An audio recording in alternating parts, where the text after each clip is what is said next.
recession. That was not good for New Plymouth, because we have a large number of manufacturers. We did not do well under the Labor government.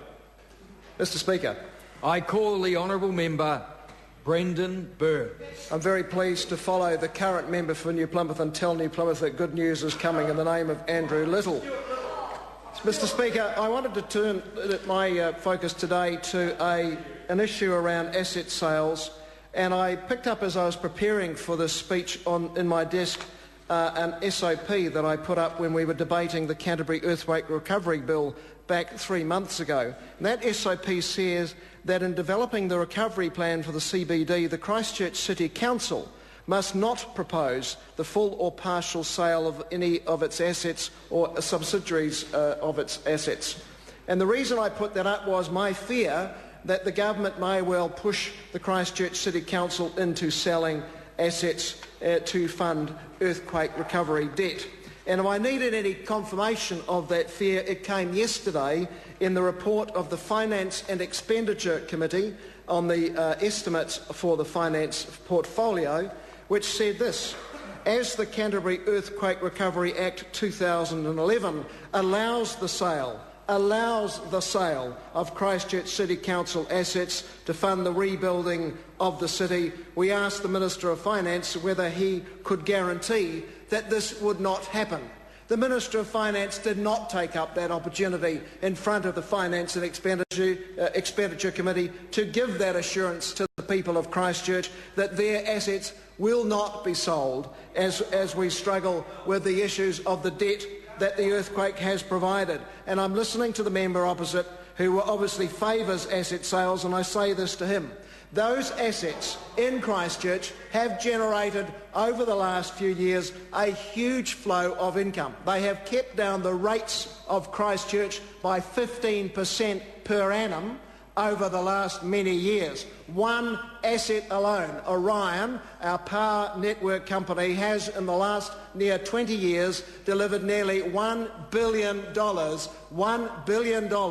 to the ratepayers of Christchurch. That is about $1 million a week of return from one of the assets that the Christchurch City Council and its ratepayers currently hold ownership of. And I say to this House and challenge members opposite from Canterbury, like Kate Wilkinson, like the junior government whip, to stand up and take a call in this debate, or any debate, and say what their views are about the issue of whether Christchurch should be forced by this government, because it has a philosophy in this area, to sell its assets. And we know that those comments from the Minister of Finance, recorded at the Finance and Expenditure Committee, took place before two events. One was the June 13 aftershocks, and the other event was the fact that now Christchurch and the Waimakariri and Selwyn district councils have now lost their insurance cover, which means they are at risk for $5 billion or thereabouts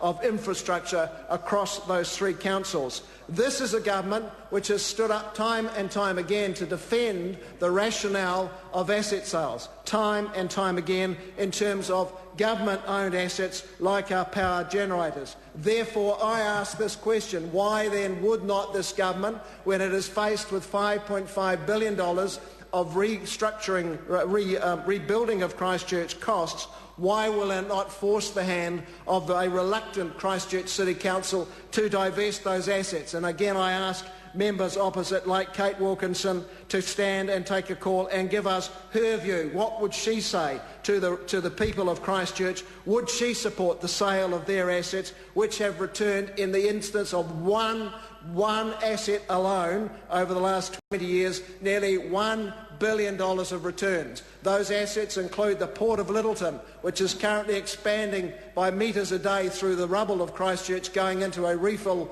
of the port, a filling operation at the port.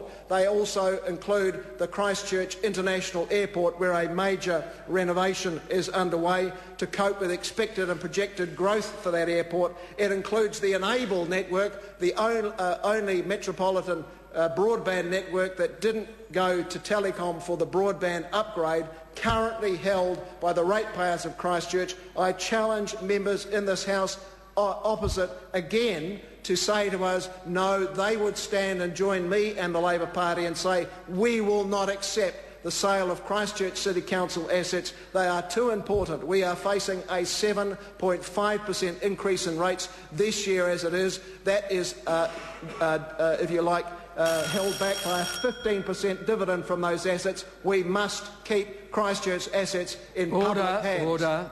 The time for this debate has expired. I call on Government Order of the Day.